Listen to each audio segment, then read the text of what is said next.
ಎಲ್ರಿಗೂ ನಮಸ್ಕಾರ. ನಾನಿವತ್ತು ಸಂಕ್ರಾಂತಿ ಹಬ್ಬಕ್ಕೆ ಎಳ್ಳು ಬೆಲ್ಲ ಹೇಗೆ ರೆಡಿ ಮಾಡ್ಕೋಬೇಕು ಅನ್ನೋದನ್ನು ತೋರಿಸ್ಕೊಡ್ತೀನಿ. ಅದಕ್ಕೆ ಬೇಕಾಗಿರೋಂಥ ಪದಾರ್ಥಗಳು ಕೊಬ್ಬರಿ, ಹುರ್ಗಡ್ಲೆ, ಕಡಲೆಕಾಯಿ ಬೀಜ, ಬಿಳಿ ಎಳ್ಳು ಹಾಗೆ ಬೆಲ್ಲ. ಇಷ್ಟು 5 ಪದಾರ್ಥಗಳು ಬೇಕು.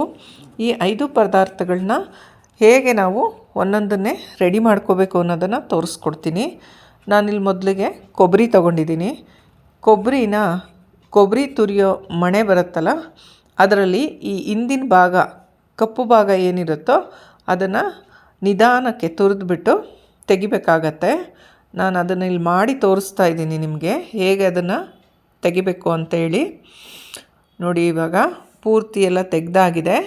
ಈಗ ಇದನ್ನು ನಾವು ಈಳಿಗೆ ಕತ್ತಿ ಅಂದರೆ ತೆಂಗಿನಕಾಯಿ ತುರಿತೀವಲ್ಲ, ಆ ಕತ್ತಿಲಿ ಚಿಕ್ಕ ಚಿಕ್ಕದಾಗಿ ಹೆಚ್ಕೋಬೇಕಾಗತ್ತೆ.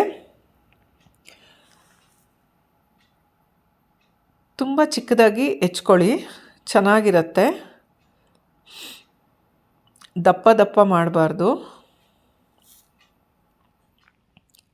ನಾನಿವಾಗ ತೋರಿಸ್ತೀನಿ ನೋಡಿ ನಿಮಗೆ. ಇಷ್ಟು ಚಿಕ್ಕದಾಗಿ ಪೀಸ್ಗಳನ್ನ ಮಾಡ್ಕೋಬೇಕಾಗತ್ತೆ. ಈಗ ನೆಕ್ಸ್ಟು ನಾನು ಬೆಲ್ಲ ಕೂಡ ಅದೇ ರೀತಿ ಕಟ್ ಮಾಡಿ ತೋರಿಸ್ತೀನಿ ನಿಮಗೆ. ಕೆಲವ್ರು ಏನು ಮಾಡ್ತಾರೆ, ಮೊದಲೇ ಕೊಬ್ಬರಿ ಮತ್ತು ಬೆಲ್ಲ ಎಲ್ಲ ಬಿಸಿಲಲ್ಲಿ ಇಟ್ಬಿಟ್ಟು ಕಟ್ ಮಾಡ್ತಾರೆ. ಅದು ತುಂಬ ಕಷ್ಟ ಆಗತ್ತೆ. ಅಂಗಡಿಯಿಂದ ತಂದ ತಕ್ಷಣ ಮೊದಲು ಎರಡನ್ನೂ ಹೆಚ್ಚಿಬಿಟ್ಟು ಆಮೇಲೆ ಬಿಸಿಲಲ್ಲಿ ಇಡಬೇಕಾಗತ್ತೆ. ಆವಾಗ ನಿಮಗೆ ಸುಲಭ ಆಗುತ್ತೆ ಹೆಚ್ಚೋದಕ್ಕೆ. ಸ್ವಲ್ಪ ಸಾಫ್ಟಾಗಿರತ್ತಲ್ವ, ಹಾಗೆ ತುಂಬ ಗಟ್ಟಿ ಆಗಿಬಿಟ್ರೆ ಹೆಚ್ಚೋದಕ್ಕೆ ಕಷ್ಟ ಆಗುತ್ತೆ. ಇದನ್ನು ಕಟ್ ಮಾಡೋದಕ್ಕೆ ನಿಮಗೆ ಮಾರ್ಕೆಟಲ್ಲಿ ಕತ್ತರಿ ಕೂಡ ಸಿಗತ್ತೆ. ಅದನ್ನು ಕೂಡ ತಂದಿಟ್ಕೊಂಡು ನೀವು ಅದರಲ್ಲಿ ಕೂಡ ಹೆಚ್ಕೋಬೋದು. ಇವಾಗ ನೋಡಿ, ಎರಡನ್ನೂ ಹೆಚ್ಚಿಟ್ಕೊಂಡಿದ್ದೀನಿ ಸಪ್ರೇಟಾಗಿ. ಈ ಎರಡನ್ನು ನಾವು ಬಿಸಿಲಲ್ಲಿ ಇಟ್ಟು ಒಣಗಿಸ್ಬೇಕಾಗತ್ತೆ. ಅಂದರೆ ತುಂಬ ಬಿಸಿಲಿದ್ರೆ ಒಂದೇ ದಿನ ಇಟ್ಟರೆ ಸಾಕಾಗತ್ತೆ, ಬೆಳಗ್ಗೆಯಿಂದ ಸಂಜೆವರೆಗೂ. ಸ್ವಲ್ಪ ಬಿಸಿಲು ಕಡಿಮೆ ಇತ್ತು ಅಂದರೆ 2 ದಿನ ಒಣಗಿಸ್ಕೋಬೇಕು. ತುಂಬ ಗಟ್ಟಿಯಾಗಿ ಒಣಗೋ ಥರ ಒಣಗಿಸ್ಬಾರ್ದು, ಒಂದು ಮೀಡಿಯಮ್ ಅಲ್ಲಿ ಇರಬೇಕಾಗತ್ತೆ. ಇವಾಗ ನೆಕ್ಸ್ಟು ನಾನು ಎಳ್ಳನ್ನ ಹುರ್ಕೋತೀನಿ. ಎಳ್ಳು ಕೂಡ ಅಷ್ಟೇ ಸಿಮ್ಮಲ್ಲಿ ಇಟ್ಕೊಂಡು ನಿಧಾನಕ್ಕೆ ಹುರಿಬೇಕು. ತುಂಬ ಕಪ್ಪು ಮಾಡಬಾರ್ದು, ಕೆಂಪು ಕೂಡ ಮಾಡಬಾರ್ದು. ಅದು ಚಿಟಪಟ ಅಂತ ಸೌಂಡ್ ಬರುತ್ತಲ್ಲ, ಆವಾಗ ತೆಗೆದಿಟ್ಕೋಬೇಕಾಗತ್ತೆ. ನೋಡಿ, ಇಲ್ಲಿ ಎಳ್ಳು ಆಗಿದೆ. ಇವಾಗ ನಾನು ಕಡಲೆಕಾಯಿ ಬೀಜನ ಹುರಿತಾ ಇದ್ದೀನಿ. ಇದು ಕೂಡ ಅಷ್ಟೇ ತುಂಬ ಕಪ್ಪು ಮಾಡಬಾರ್ದು. ಒಂದೊಂದು ಸಲ ಉರಿನ ಜಾಸ್ತಿ ಮಾಡಿಬಿಟ್ಟು ಕೆಲವರು ಸೀಸ್ಬಿಡ್ತಾರೆ, ಅದು ಕೂಡ ಟೇಸ್ಟ್ ಚೆನ್ನಾಗಿರಲ್ಲ. ಇವಾಗ ಕಡಲೆಕಾಯಿ ಬೀಜ ಆಗಿದೆ. ಇದನ್ನು ಒಂದು ತಟ್ಟೆಗೆ ಆರೋದಕ್ಕೆ ಇಟ್ಕೊಳ್ಳೋಣ. ಇವಾಗ ಬೆಲ್ಲ ನಾನು ಒಣಗಿಸಿ ಎತ್ತಿಟ್ಕೊಂಡಿದ್ನಲ್ಲ, ಆ ಬೆಲ್ಲನ ಇವಾಗ ಒಂದು ಮೊರಕ್ಕೆ ಹಾಕ್ಕೊಂಡು ನಾನು ಒನೀತಿದ್ದೀನಿ. ಈ ಒನೆಯೋದ್ರಿಂದ ಏನಾಗುತ್ತೆ, ತುಂಬ ಪುಡಿಯಾಗಿರೋವಂಥ ಬೆಲ್ಲ ಎಲ್ಲ ಹಿಂದೆ ಉಳ್ಕೊಳ್ಳುತ್ತೆ. ದಪ್ಪ ದಪ್ಪ ರಾಳೆಲ್ಲ ನಾವು ತೆಗಿಬೇಕಾಗತ್ತೆ. ತುಂಬ ಪುಡಿ ಎಲ್ಲ ಸೇರಿಸ್ಬಾರ್ದು. ಕಡಲೆಕಾಯಿ ಬೀಜನೂ ಅಷ್ಟೇ ಸಿಪ್ಪೆ ತೆಗೆದು ಅದನ್ನು ಕೂಡ ಒನಿಬೇಕು. ಮರದಲ್ಲಿ ಹಾಕ್ಕೊಂಡು ಯಾವುದು ಕಪ್ಪುದೇನಾದರೂ ಇದ್ದರೆ ಅಥವಾ ಯಾವುದಾದ್ರೂ ಒಂದು ಸೀದೋಗಿದ್ದರೆ ಅದನ್ನೆಲ್ಲ ತೆಗೆದಾಕಬೇಕಾಗತ್ತೆ. ಆಮೇಲೆ ಕಡಲೆಕಾಯಿ ಬೀಜದ್ದು ಚಿಕ್ಕದು ಒಂದು ತುಣುಕುಗಳು ಉಳ್ಕೊಳ್ಳುತ್ತೆ, ಅದು ಎಲ್ರಿಗೂ ಗೊತ್ತಿರುತ್ತೆ. ಅದನ್ನು ಕೂಡ ಅಷ್ಟೇ ಇದಕ್ಕೆ ಸೇರಿಸ್ಬಾರ್ದು. ಅದು ಸೇರಿಸೋದ್ರಿಂದ ಏನಾಗುತ್ತೆ ಅಂದರೆ ಕಹಿ ಬರುತ್ತೆ. ನೋಡಿ, ಈ ಥರ ಚಿಕ್ಕ ಪೀಸು ಅದು ಕೂಡ ತೆಗಿಬೇಕು. ನಾನಿಲ್ಲಿ ಎಲ್ಲದನ್ನು ಸಪ್ರೇಟಾಗಿ ರೆಡಿ ಮಾಡಿಟ್ಕೊಂಡಿದ್ದೀನಿ. ಈ ಎಲ್ಲ ಐಟಮ್ಗಳನ್ನ ನಾನು ಇವಾಗ ಎಷ್ಟೆಷ್ಟು ಪ್ರಮಾಣದಲ್ಲಿ ಹೇಗೆ ಹಾಕಬೇಕು, ಹೇಗೆ ಮಿಕ್ಸ್ ಮಾಡಬೇಕು ಅನ್ನೋದನ್ನು ಕೂಡ ನಾನು ನಿಮಗೆ ತೋರಿಸ್ತೀನಿ.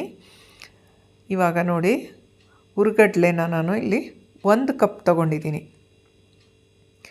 ನಿಮಗೆ ಇಷ್ಟ ಇದ್ದರೆ ಯಾವುದನ್ನು ಕೂಡ ಜಾಸ್ತಿ ಮಾಡ್ಬೋದು ಅಥವಾ ಕಮ್ಮಿ ಕೂಡ ಮಾಡ್ಕೋಬೋದು. ನಾನಿಲ್ಲಿ ಕಡಲೆಕಾಯಿ ಬೀಜನ 1.5 ಕಪ್ಪಷ್ಟು ಹಾಕ್ತಾಯಿದ್ದೀನಿ.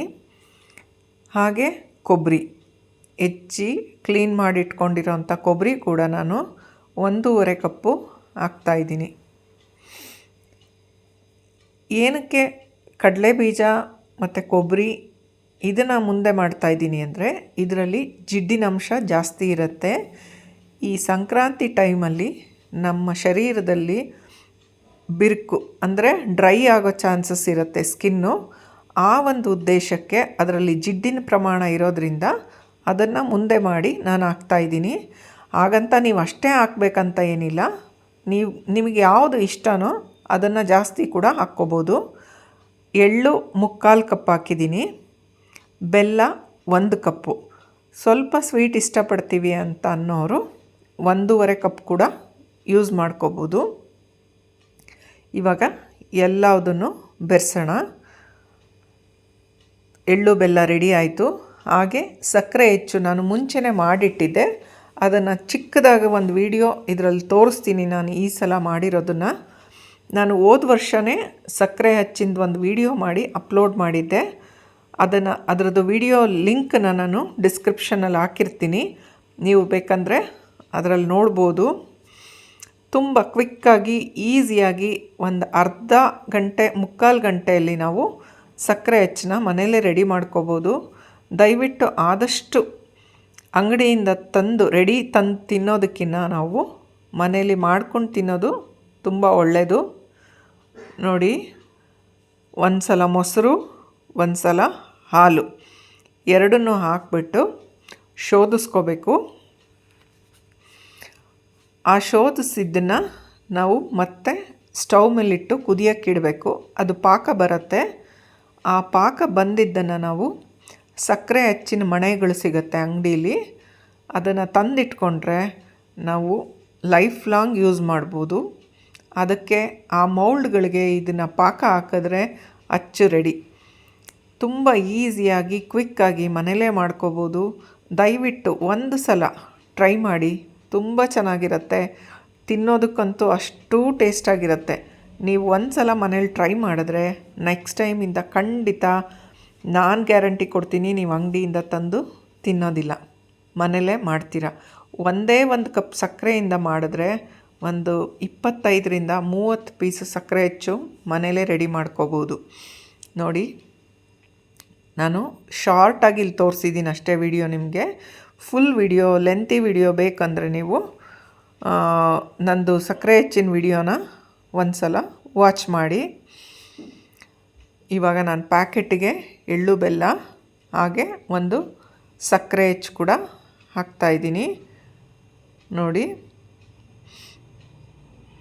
ಇದ್ರ ಜೊತೆ ಕಬ್ಬು, ಬಾಳೆಹಣ್ಣು ಎಲ್ಲ ಇಟ್ಟು ಕೊಡ್ಬೋದು. ಇವಾಗ ಸಂಕ್ರಾಂತಿ ಹಬ್ಬಕ್ಕೆ ಬೇಕಾಗಿರೋ ಅಂಥ ಎಳ್ಳು ಬೆಲ್ಲ ಹಾಗೆ ಸಕ್ಕರೆ ಹೆಚ್ಚು ಎರಡು ಕೂಡ ನಾನು ಈ ವಿಡಿಯೋದಲ್ಲಿ ತೋರಿಸಿದ್ದೀನಿ. ನೀವು ಕೂಡ ಮನೆಯಲ್ಲಿ ಮಾಡ್ಕೊಳ್ಳಿ, ತುಂಬ ಚೆನ್ನಾಗಿರುತ್ತೆ. Thank you.